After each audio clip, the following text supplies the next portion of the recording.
La asedia aplicada a la vida religiosa un poco y a los ejercicios espirituales también, no solo esto, sino cada vez que hagamos ejercicios espirituales y retiros.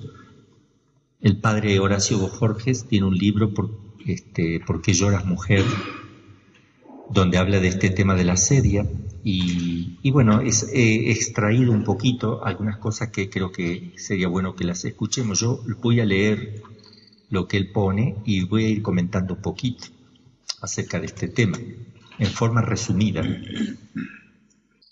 Él dice, como la asedia no es tentación exclusiva de religiosos contemplativos y monjes de clausura, porque se da mucho, la asedia aparece con mucha frecuencia donde más, cuanto más alto se está, cuanto más profundo se quiere ir, más peligroso que pueda parecer oculta, porque es algo muy oculto. Puede observarse, aunque en rasgos diferentes, también en la vida de todo creyente en general, y también sacerdote, ¿no? La tentación de asedia se presenta mucho más intensa y violentamente, como en el caso de los religiosos, que aspiran a alcanzar la perfección de la caridad. Y el demonio es astuto también para meterse, para lograr eso en uno.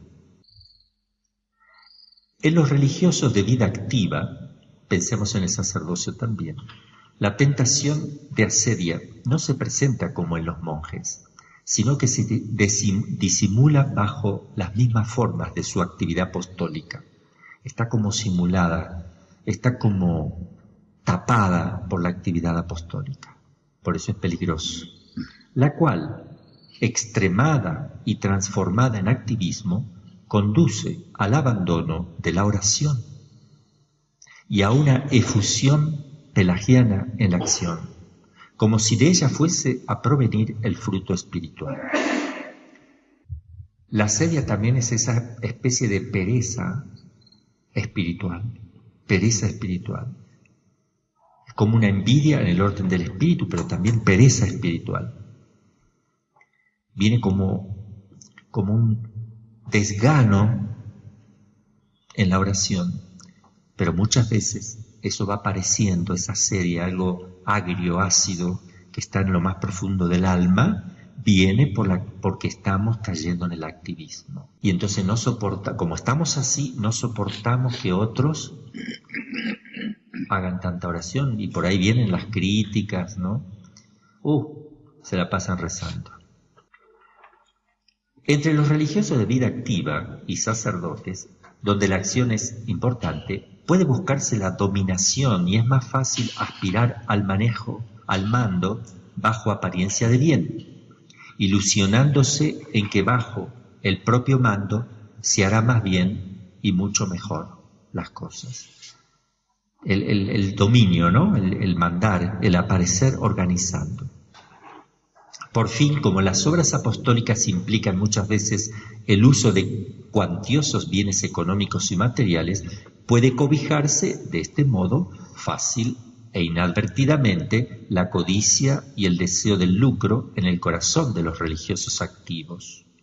Y esto no solo en individuos aislados, sino incluso a nivel congregacional. A ver, voy a decir algo aquí. En la medida que uno se va apegando a lo sensible, en la medida que aparece lo carnal, comodidades pequeñas, gustito en la comida, ventajas, permisos que se piden sin necesidad de comer de más o de hacer algo, sin que uno va pidiendo y permiso para esto y más y más y más. En la medida que aparece lo carnal, todo lo que es espiritual empieza a producir molestia, como algo amargo, desabrido en el alma. Y empieza ahí a aparecer la asedia, que es ese rechazo del espiritual, eso que empieza a molestar adentro. Hay que tener muchísimo cuidado. Entonces, cuando uno ve que eso está sucediendo, inmediatamente por eso miren, la oración, la penitencia siempre es necesaria, ser mortificados y penitentes. Porque si no, uno se acomoda, después de haberlo dejado todo en la vida, se empieza a acomodar de vuelta. Es como aquel que regala un carro, una Ferrari de 2020, roja, con todo lujo, lo más lujoso, full por todas partes, full. Y se lo regala a otro. Al otro día o a la semana se queda pensando, no, va a la persona que le regaló el carro y dice, mira, disculpa, no me podré llevar la antena, porque la antena que le puse es satelital y solo eso, porque lo necesito para mi carro, solo eso, la antena. Sí, llévate la antena, y me regalaste todo el carro, llévate la antenita. ¿Entiendes? Al otro día, mira, no podés llevarme el espejito electrónico porque hace juego con la antena sí, llévate el espejito, se lo lleva. Al mes, no tenía unas alfombras que eran especiales, a veces y le saca todo, no le deja nada. Y a veces pasa que nosotros, cuando damos el primer paso, lo damos todo, porque hay una gracia, estamos contentos, pero después de a poquito vamos de vuelta cargando el carro con cosas, ¿no? Tenemos la tendencia a llenarnos de cosas. Cada tanto hay que sacar todo, hay que sacar. ¿Eh? A veces no es culpable, porque a veces se amontonan cosas que uno no se da cuenta. Pero hay que ser ágil y liviano, lo más que se pueda. Por todas estas puertas, los religiosos de vida activa y los sacerdotes pueden volver a instalarse en el mundo que habían dejado. Y así, lo mundano se reencuentra y se reinstala en el ámbito congregacional, y es ahora allí donde se busca el lucro, el vano honor y el poder. Uno se empieza a quejar de la comida. Al principio come lo que venga, hasta cartón come cuando se convierte. Pero después que el cartón no está bien tostado, después que le falta sal, después quieren frijoles, después el pollo rostizado, y después le metemos no sé qué, después vayan a sacarle la mesa, no la puede tocar. Se hace institucional. Siempre hemos hecho así, y ahora viene este superior, siempre se hizo así, acá hace 30 años que hacemos así, ahora viene este y nos saca todo. ¿Y qué problema hay? ¿Qué problema hay que venga un superior y diga, ahora no hacemos así? ¿Dónde está el problema? A ver, que el tiempo está por encima de la autoridad del superior. ¿No podemos empezar de cero? ¿Cuál es el problema? No, todo lo hicimos así, hay que seguir así. No. Eso le pasaba a los judíos con las tradiciones humanas, que eran tantas que ahogaron la revelación, ni sabían cuál era el principal de los mandamientos. Se puede empezar de otra manera. ¿Dónde está? No, es que siempre es porque son perezosos, es porque no quieren ningún cambio, es porque todo cambio exige muerte a sí mismo y nadie quiere morir. Todo quiere que muramos todo, pero en otro sentido, nos vamos a morir todo de otra manera. Entonces, cuesta, hay que sacudir, hay que empezar de vuelta. Y hay que sacudir todo.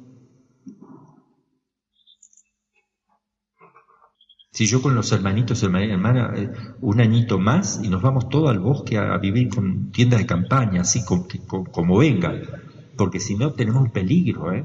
Sí, esto nos ayuda en todo, pero bueno, estábamos felices cuando las hermanas tenían porque estaban ellas ahí, no sé cuántas, era como 20, no sé cuántas hermanas en una casa de familias chiquititas, todas durmiendo en el suelo, en cualquier parte, en el baño paradas, no sé, pero eran felices, y lleno de cucaracha, araña, comían murciélagos que caían adentro murciélagos que hacían sus excrementos, que comieron y después se descompusieron, estuvieron como una semana con diarrea y vómito porque los murciélagos hicieron sus necesidades dentro de la olla.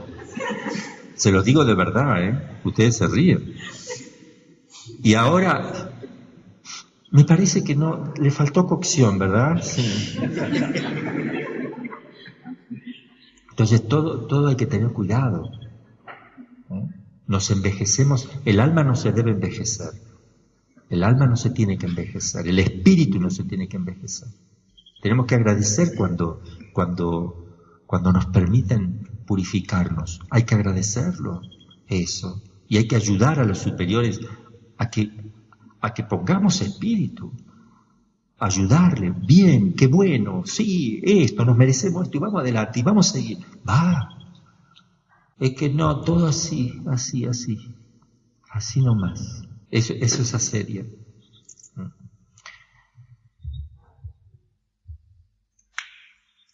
Y en los sacerdotes, a veces en las parroquias, ¿verdad? Una comodidad, cada vez peor. No.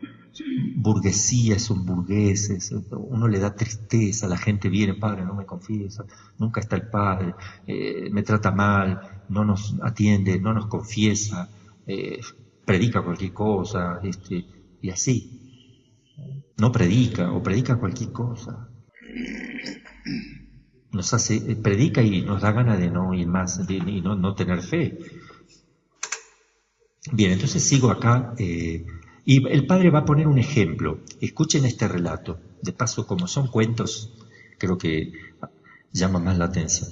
A los 2 años de haber profesado, el padre pone un ejemplo de una X religiosa que le ha venido la sed, y la religiosa quiso contar, anónimo, para que el padre tenga, él le gustaba pedir ejemplos concretos de vida real. A ver, ¿cómo te entró la sedia a ti? Aquí tenemos el caso de una religiosa que le llegó la sedia. A los 2 años de haber profesado, me llegó el primer traslado. Destino, no puedo decir. Ciudad, bueno sí, capital federal, la Argentina.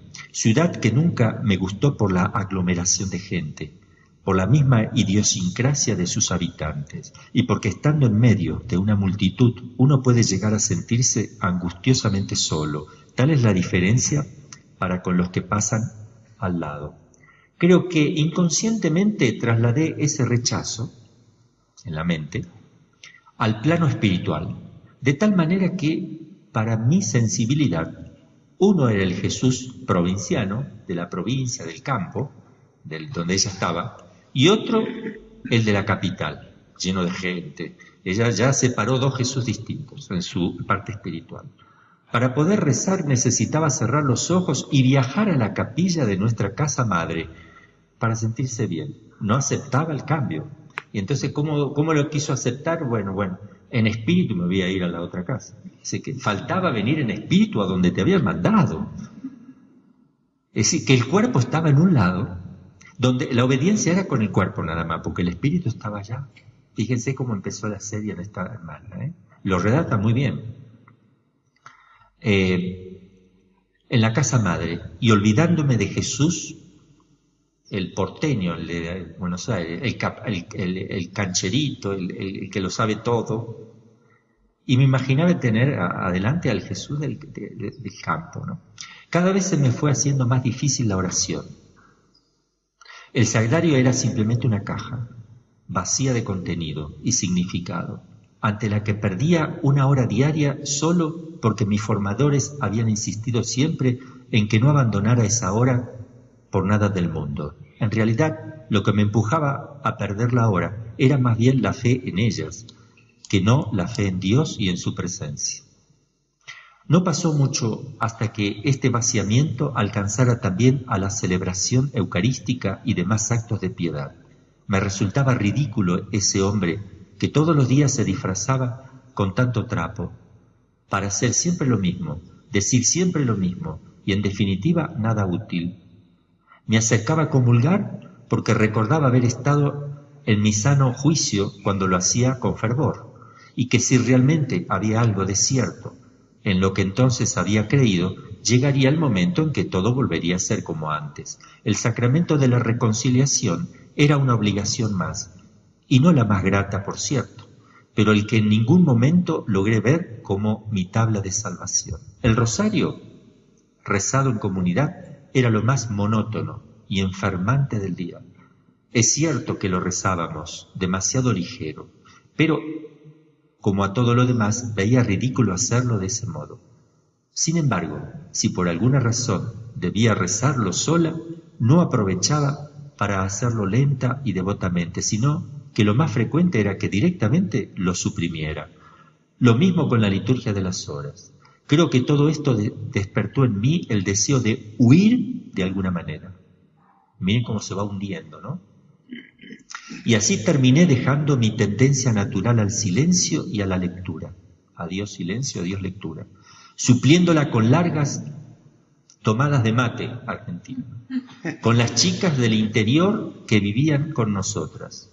Conversar, hablar, ya el activismo, ¿no? Sumándome a cuanta salida hubiera que hacer a la calle. Vamos, yo voy con usted. El que vive saliendo, ¿no? Porque no sabe qué hacer. Aunque volviera aturdida con la ciudad, y lógicamente el televisor comenzó después. El televisor destruye las comunidades, ¿eh? A mí me querían obligar a poner televisión acá. ¿Para qué? Si nosotros no venimos a ver la televisión, por favor, entiendan no venimos a ver la televisión. Es que todo el mundo ve la televisión, y si tú no ves la televisión no eres como todo el mundo, y si no eres como todo el mundo no eres normal. Somos todos normales. Así anda el mundo. En cuanto al apostolado, llegué a temer las horas de catequesis con el secundario. Iba tensa y volvía deshecha. No podía entregar lo que no tenía. ¿Qué le va a hablar? Y con las alumnas estaba a la defensiva. Temía que hicieran preguntas, que emitieran opiniones y me mataran lo poco o nada que me sostenía. Ya dudaba de su fe. No sabría decir exactamente cuánto tiempo estuve así, pero sí que fue la mayor parte del año. Los ejercicios anuales no pasaron de ser un respiro, en el que por muy corto tiempo todo volvía a tener algún sentido. No tardé mucho en volver a caer en el mismo recuerdo, en el mismo cuadro. Estando así, llegó el tiempo de presentar la solicitud de renovación de votos. Tuve fuertes tentaciones de no hacerla, pero una y otra vez me venía a la memoria la frase que un sacerdote, el que me había bautizado, me dijera antes de ingresar a la congregación: el Señor es el menos interesado en que te equivoques. Si buscas sincera y honestamente cumplir su voluntad, ésta se te manifestará en tus superiores. Finalmente tomé coraje y la presenté, convencida en mi interior de que no me aceptarían. Pues ya se veía que era mala, ya sabía que no me iban a aceptar. ¿Cuál no sería mi sorpresa cuando después de 2 meses o más se me notificaba que había sido aceptada? Triste, porque parecía los casamientos de ahora, donde la esposa viene con una cara así, larga, el ramo de flor, vestida de blanco, porque ya tuvo 500.783 relaciones prematrimoniales. No tiene nada en la cabeza ni en el corazón, ha perdido todo. ¿Para qué te casas? No hay ilusión, no hay nada en tu corazón. Los hijos, ¿por qué? Con mi marido vamos a pasear. Los hijos te prohíben, te quitan la libertad, ellos te esclavizan, no, yo voy a hacer mi vida, está así con la cara. Y la verdad que es necesario que la hagas a tu vida, porque estás muerta, mejita. Y es una cosa penosa que en el matrimonio tengan esa cara. O el novio también, ¿no? Se perdió todo ese gozo de saber lo que significaba esa unión en Dios, en Cristo, en el cual van a ir al lecho nupcial, donde va a estar el Espíritu Santo fecundando a los esposos, infundiendo Dios el alma para crear la vida, concrear con Dios la vida, llenarse de hijos, educarlos, llenarse de gozo, ser papás. Que mamá, que papá te quitan, no te dejan triunfar. Bueno, así parecen algunas que van a renovar. Mejor ni renueven así, porque eso es un fraude, eso es una cosa gravísima. Debe doler mucho a Jesús. No te va a decir nada Jesús, no te va a decir nada porque es muy bueno, pero le vas a clavar un puñal, lo vas a dejar casi muerto ahí, y no te va a decir nada, te va a decir te amo, y esperando que cambies. A partir de ese momento algo se liberó en mí. Me sentí más liviana y como un rayito de luz que entraba de a poco en mi mente y en mi corazón me permitía ver que el mismo Dios que me había elegido 6 años atrás volvía a elegirme ahora, y comencé el camino de retorno a Él. Le vino una gracia y ahí fue que hizo el retiro de mes con este padre, ¿no? Análisis del caso, lo va a analizar el padre Horacio, jesuita, 80 años, muy bueno. Este ejemplo presenta un proceso de ingreso en y de salida de un estado de asedia, por lo que nos interesa doblemente examinarlo. El punto de partida parece ser un cambio de destino. Resistido. No, resistir. Ahí viene el problema. Cuando uno va a analizar los pecados, ahí está el problema, en esa resistencia que tú has puesto, o por lo menos no vivido con motivaciones sobrenaturales, por los cuales el espíritu de la joven religiosa queda a merced de prejuicios, sentimientos, se siente mal, razones puramente humanas, razonamientos humanos, se siente mal, la parte sensible, justificaciones, no se siente bien. Y esto bloquea las perspectivas espirituales y apostólicas. Los sentimientos provincialistas de querer tener un lugar donde se vive más naturalmente, digamos, ¿no? Los sentimientos provincialistas y antiporteños, pibe, pertenecen al género carnal de los sentimientos nacionalistas. Son sentimientos mundanos, contrarios a la caridad universal y bloquean en el corazón de la joven religiosa el surgir de los gozos de la caridad, que pudieron provenir de una nueva situación. En lugar del gozo de la caridad, la tristeza y del apego, el apego ese que tenía. Queda inhibida así su creatividad espiritual y se inicia un proceso de involución mundanizante. Dar auténticas motivaciones sobrenaturales de todo cambio de destino y hacerlo en forma personalizada, sobre todo a religiosas jóvenes, es cosa que las superioras no deberían descuidar. Motivar cuando se lo va a mandar a un lugar, ¿no? Él es jesuita, también religioso.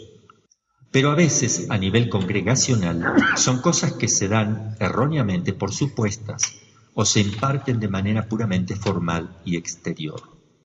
Nótese, dice el padre, la capacidad creadora del lenguaje despectivo, propio de la asedia. Fíjense las palabras de esta religiosa, que son propias de la asedia, que expresa en forma burlesca y agresiva un interno despecho y encono frente a los bienes de los que se nutría antes con mucha piedad. Claro, viene el sacerdote, se mete todos los trapos encima y se pone a hacer una cosa. Fíjense, un lenguaje, caíste de muy alto, mijito, antes hablabas de ornamento litúrgico, wow, que estamos mal. Eso muestra que hay asedia en tu corazón. Cuando tú hablas y faltas el respeto a las cosas santas y sagradas, mijito, y eres un consagrado sacerdote, estás perdido, estás perdido, porque son tus tesoros, estás hablando contra tus tesoros, son tus perlas, es tu mundo, el pez está quitando el agua de la pecera. En este caso, esta religiosa manifestaba, aunque raramente, esas expresiones, y ellas eran invento y creación suya. Pero cuando abundan las cosas, los casos en una comunidad, o cuando uno de los miembros hace proselitismo de su asedia, el lenguaje puede socializarse. Esta religiosa empezó a hablar así en la comunidad. Ahora viene la misa, sí. Pero pone otra cara, Dios mío, eso se contagia en la comunidad. El rosario. ¿Ahora el rosario? Sí. ¡Wow! Vamos a hacer la adoración. Bueno, ¿a qué hora? Vamos a comer. ¿Ya? Yo cocino. Vamos a dormir un poco más. ¡Wow! Que está bien alegrarse por una comida y alegrarse por dormir un poco más. Está bien. Pero cuidado que no se contraponga con otro. Eso también, se socializa, se mete, se expande en un ambiente, se crea un espíritu de mundo. Dentro de las comunidades que estamos en el mundo también se mete el mundo. Y entre los sacerdotes, en el clero también pasa eso. Uno se junta todo contento en la reunión de decanato, así, y sale mal. No se habló, se burlaron de los otros sacerdotes, hablaron mal del obispo, se la pasaron comiendo a lo bestia. Sobró un montón de comida y no sabían dónde meterla. Tomaron de más, hicieron chistes verdes y no organizaron nada. No voy más a las reuniones. O voy y les digo de todo. ¿Qué hago? En nuestro ejemplo, tanto la dolencia espiritual como su verdadera entidad de mal de asedia pasaron inadvertidos. Ella no se daba cuenta. Y no se da cuenta, uno no se da cuenta cuando está mal. Uno no se da, todo el mundo lo ve y uno no lo ve. Eso háganlo, digan ustedes, y yo también me lo digo. Yo tengo muchas cosas que yo no veo. Y suplico a Dios que me los haga ver. Porque a veces me lo pueden decir mis hermanos, pero no lo veo. Me lo dicen y no lo veo. Lo mejor es aceptar lo que me digan porque me viene muy bien humillarme. Lo acepto, me humillo. Prefiero equivocarme yo, humillándome, que me va a hacer mucho bien y nunca hace mal, que creer que no lo tengo, que me voy a llenar de soberbia y siempre hace mal. Creerlo de verdad. Y es una ayuda. Porque de verdad, cuando hay cosas que uno no las ve. Y por eso cree que uno es bueno. Uno cree que es bueno. Y a mí, y a mí, y a mí, y a mí, y yo, y a mí me hacen esto, y yo.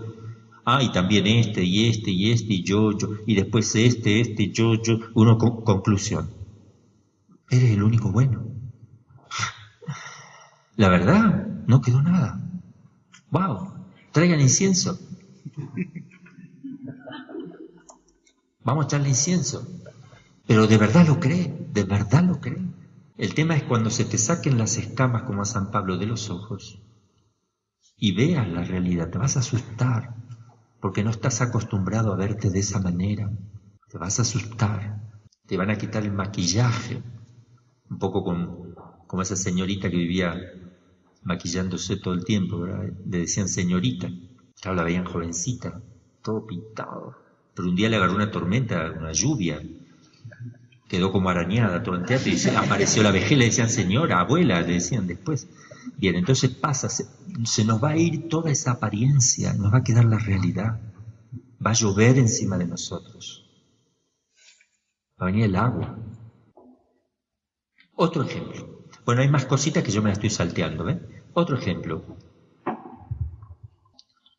Vamos a un ejemplo que muestra cómo desde un estado de auténtica consolación, fíjese cómo una persona con mucha consolación puede pasarse insensiblemente a otro falso que termina en el disgusto.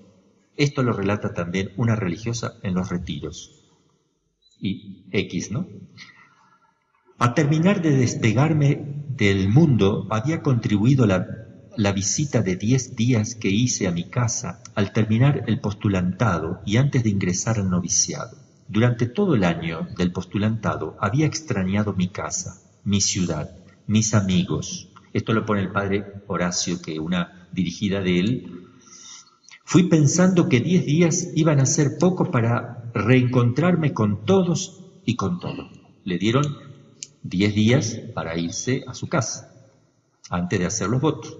Sin embargo, una vez en casa, 3 o 4 días fueron suficientes para sentirme como pez fuera del agua. Claro, 4 días ya ¿qué hago aquí?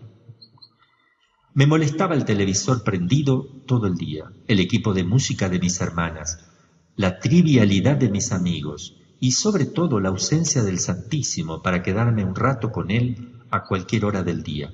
Aquellos 10 días se me hicieron eternos y volví al noviciado con grandes deseos, con grande ánimo y liberalidad, como dice San Ignacio, después de haber padecido la eternidad de 10 días en casa de mis padres.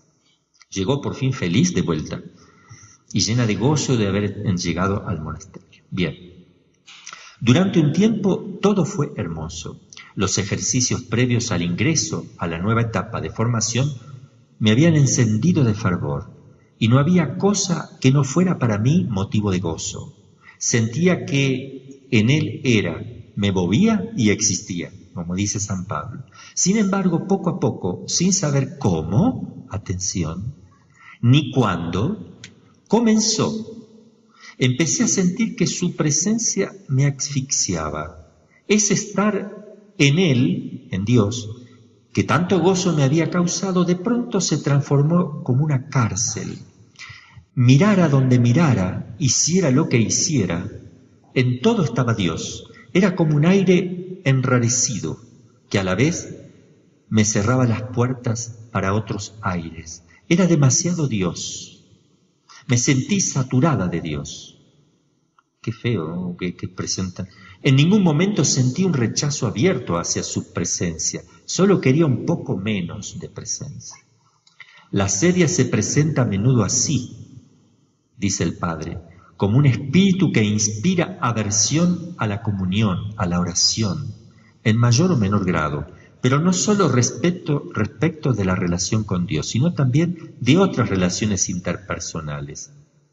Si el malestar doméstico de la postulante se explica como una gracia de extrañamiento del mundo que le facilita reconocer su vocación y que su lugar no está allí, sino en la vida religiosa, una vez vuelta al noviciado, aparece la asedia de una compañera, ahora ante la visita de los familiares. Esa asedia tiene un poder contagioso. Claro, otra compañera de ella había venido con la asedia de las vacaciones. Y esa asedia tiene un poder contagioso, capaz de cambiar el gozo en tristeza. Ese es un misterioso pero reconocido mecanismo espiritual por el cual el envidioso es capaz de destruir la felicidad ajena y hacer que los demás se sientan culpables de sus bienes, ya sean espirituales, morales o materiales. Un ejemplo. En esa misma época, una de mis compañeras comenzó a demostrarme, ella sigue relatando ahora cómo empezó, una de mis compañeras comenzó a demostrarme cada vez más manifiestamente el desagrado y dolor que le provocaba la visita de mi familia. A ella la visitaba la mamá, la familia, cada tanto porque vivía cerca. Sobre todo mi madre, siendo ya mayor, ella había decidido ingresar a pesar de la oposición de su mamá. Ingresó a pesar de que la mamá se había opuesto y la mamá empezó a visitarla después, una persona mayor, enferma, y no podía soportar que la mía, perdón, no, así no, estoy leyendo mal. La compañera entró a pesar de que la mamá no le dejaba, hizo fuerza, se llevaba mal con la mamá, y por eso le empezó a tener envidia a esta que la mamá sí la visitaba y seguía. Así es la cosa, porque no está bien claro. Vuelvo a leer. En esa misma época una de mis compañeras comenzó a demostrarme cada vez más manifiestamente el desagrado y dolor que le provocaba la visita de mi familia, sobre todo mi mamá. Siendo ya mayor, ella había decidido ingresar a pesar de la oposición de su mamá y no podía soportar que la mía hubiese aceptado y aún compartiera tardes enteras conmigo los días de visita, que era una vez al mes. Al principio no le di importancia, pero finalmente empecé a sentirme culpable de su tristeza y desconsuelo, hasta el punto que el día de visita se me convirtió en un día de martirio.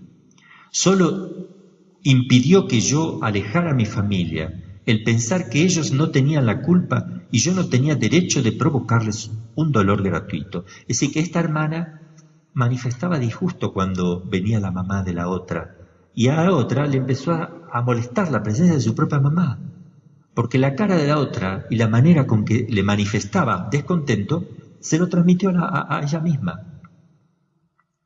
Ahora, un asedio durante los ejercicios, y con esto creo que terminamos. Durante el mes de ejercicio no es raro que, aparte de las desolaciones comunes y por eso más fácilmente reconocibles, sobrevengan mociones de asedia que a veces no se sabe reconocer como tales. Durante los ejercicios de mes, nosotros estamos haciendo de 10 días, se alcanza un grado de concentración y atención espiritual muy grandes, que permite advertir y reconocer movimientos interiores que pasarían inadvertidos en la vida cotidiana. He aquí dos ejemplos más de movimientos de asedia que fueron advertidos en los ejercicios de mes y reconocidos como tales por los ejercitantes. Primer ejemplo, es cortito. Estaba rezando la liturgia de las horas.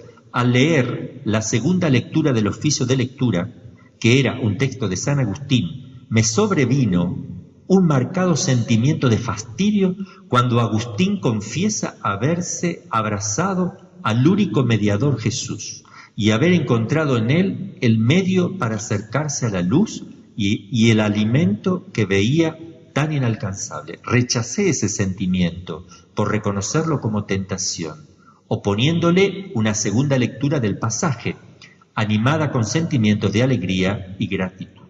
¿Qué hizo él? Estaba leyendo San Agustín y le agarró como envidia de la tristeza, ¿sí? O sea, lo dejó mal la conversión de San Agustín. No, ¿qué hizo? Lo voy a volver a leer con alegría. Y lo volvió a leer y le produjo alegría. ¿Ve cómo hay que luchar contra la desolación? Y eso es asedia que se quiere meter en mi corazón. Segundo ejemplo, durante el día me vino al pensamiento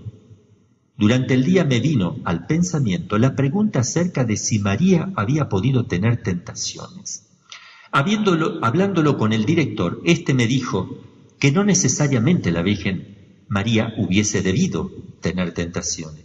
Más tarde, en ese día, mientras rezaba el rosario, se me vino a la mente lo conversado con el padre director de ejercicios. En un momento dado, no fue un pensamiento, tampoco un sentimiento, ni siquiera una frase interior. Fue como una mirada que me invitaba a mirar despectivamente a la Virgen María, con un despecho, mezcla de envidia. ¿Por qué ella no tenía tentación? Y de desvalorización de ella, así cualquiera. Cuando me percaté de ello, miré a María con todo el amor, gratitud y admiración que puede encontrar en mi corazón, los alimenté el tiempo que quedaba del rosario terminando un canto en su honor. O sea, luchó en contra enseguida. Conclusión. A la luz de estos ejercicios se reconocerá qué frecuentes y qué pocos advertidos son los movimientos de asedia que se producen en el alma de los consagrados, y qué daños individuales y comunitarios hacen después, no solo por pérdida de fervor, sino hasta de la fe, pueden producir si no se los advierte y rechaza con prontitud, aun cuando por inadvertencia la tentación no se convierta en pecado, tiene igualmente efectos devastadores para las gracias recibidas. Bien, entonces solo leo una partecita para que veamos un poquito unos ejemplos. Entonces, es una especie de pereza espiritual, una especie de envidia de las cosas del espíritu, pero no es una envidia porque uno lo quiere tener, sino que no soporta que el otro tenga algo o que vaya creciendo. Entonces, como uno no lo soporta, algún gesto, alguna palabra tiene siempre para hacer que el otro se sienta mal. No sabe cómo decirle, porque esta hermanita ayuna, 2 veces a la semana, se hace unos ayunos hermosos, y esta otra que le tiene, no sabe cómo hacer. Entonces, un día, ya cansada, le dice, hoy es tu ayuno. La otra la mató. Me empieza después a ver el ayuno como, claro, qué tonto, ¿no? No, yo no voy a ayunar más. Ya está, una vez nomás a la semana ya no voy a ayunar más. No sabe por qué no va a ayunar más. Ella no sabe por qué. Pero en definitiva, le quedó, sin que ella se dé cuenta, lo captó el inconsciente. Que eso no es importante, es una cosa que puede estar o no. Y que no tiene valor. Por la expresión de la otra. La otra va a tener que rendirle cuenta a Dios de todo el daño que le ha hecho a esa hermana. Porque esa hermana podría haber salvado miles de almas. Esa hermana podría haber crecido en la santidad, haber consolado a su esposo Jesús como él lo hubiera deseado. Hubiera salvado su alma, que la pudo haber perdido. Un montón de consecuencias que hay que tener mucho cuidado. Siempre hay que animar a los demás a que sean mejores. Siempre. No hacer un gesto, una cara para frenarlos. Empujar, estimular, ser admonitores, dar ejemplo con la vida, con la palabra, empujar, llevar adelante. No importa que yo no pueda, Él va a poder. Y alegrarme lo que me cuenta. ¿Sabes qué? Tuve un consuelo muy hermoso en la oración. Estas cosas no son. ¿Saben qué se aconseja cuando uno hace ejercicio de mes entero, que uno va lleno, y cuando hace de 10 días que va lleno de consuelo? Ustedes van ahí lleno de consuelo. Supongamos un sacerdote que vaya lleno de consuelo. Mira qué lindo, ¿sabés qué? Las contemplaciones que pude hacer, me metí en la escena, de verdad Dios habla en el corazón, y está contento de que... Y el otro dice, ¿Será real eso, che? Lo mató. El otro lo mató. Adiós los 10 días de retiro. Adiós. Tengan cuidado, sean prudentes, no cuenten, no tiren perlas a los cerdos porque se les van a tirar en contra. No cuenten las gracias tan bonitas a gente que no les va a entender porque les va a hacer mal. No tiren perlas a los cerdos, ni margaritas. Déjenlo, los secretos del rey hay que guardarlos. Sí lo pueden comentar con los que estuvieron haciendo ejercicios, porque sí le van a entender, por lo menos aquellos que vivieron intensamente, porque por ahí alguno no lo vivió y también le puede molestar un poco que todos estén tan contentos y que uno esté tan ahí, porque no los quiere vivir y le faltó, está como amargado, adentro del corazón tiene tristeza, y le molesta que uno dé testimonio contando cosas lindas que uno está ahí como mal. Eso puede pasar también. Nosotros cuando... Ojalá, yo sé que no, que acá lo están haciendo todo bien, ¿verdad? Eso estoy muy contento con el silencio, con la verdad que están haciendo ejercicios muy, muy buenos y con mucho compromiso, ¿no? Pero digo que en general hay que tener mucho cuidado con eso. Y es muy lindo cuando terminamos los ejercicios, que lo voy a hacer porque nos va a hacer mucho bien, el día que comemos, el jueves al mediodía, por eso traten de no irse, comemos y hacemos una sobremesa comentando un poquito las cosas que... No contar las gracias internas recibidas del Señor, que uno, porque tiene que tener pudor, pero sí alguna cosa que pueda contar para que el otro se dé cuenta cómo se puede vivir la contemplación, alguna gracia que quiera contar, que, en fin, lo que Dios le muestra en el corazón que tiene que decir para bien de todos y para que se entusiasmen por el silencio, por la vida contemplativa, por la vida de oración, por todo lo que significan los ejercicios, ¿verdad? Y de esa manera se recoge un poquito de gracia y nos sirve a todos. Eso lo vamos a hacer también.